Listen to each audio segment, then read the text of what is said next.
কৃপা, কি যেহেতু কৃপা, সাধুগুরু বৈষ্ণব জনের কৃপা নেই। একবার যদি সাধুগুরু বৈষ্ণব কৃপা করে তবে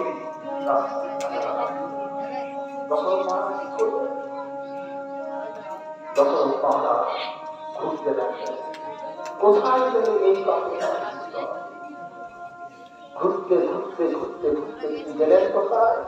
বশিষ্ঠ মুনির আশ্রম। বশিষ্ঠ মুনি যখন তপস্যা করতে গেছে, বশিষ্ঠ মুনির পুত্র যার নাম কি বামাচরণ, যার নাম বামাচরণ, সেই আশ্রম রাজা বামাচরণের কাছে সমস্ত বৃত্তান্ত দিয়ে সেই বশিষ্ঠ মুনির পুত্র বামাচরণ শাস্ত্রে উল্লেখ। বামাচরণ তোমার কি করলো না, পুরাণ, আগম, শাস্ত্র এইসব নিয়ে তিনি একটা পদ দিলেন রাজাকে, যে রাজা আমি তোমাকে একটা পদ দিতে পারি না। কি পদ? ওই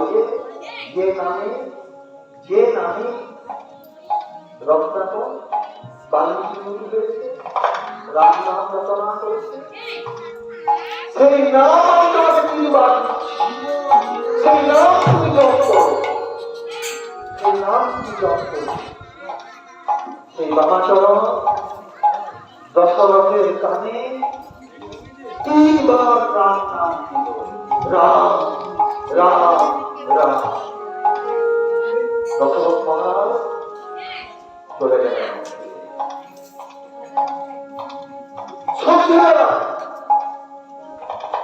বশিষ্ঠ মুনি যখন ফিরে এসেছেন, বশিষ্ঠ মুনিকে তার পুত্র বামাচরণ সমস্ত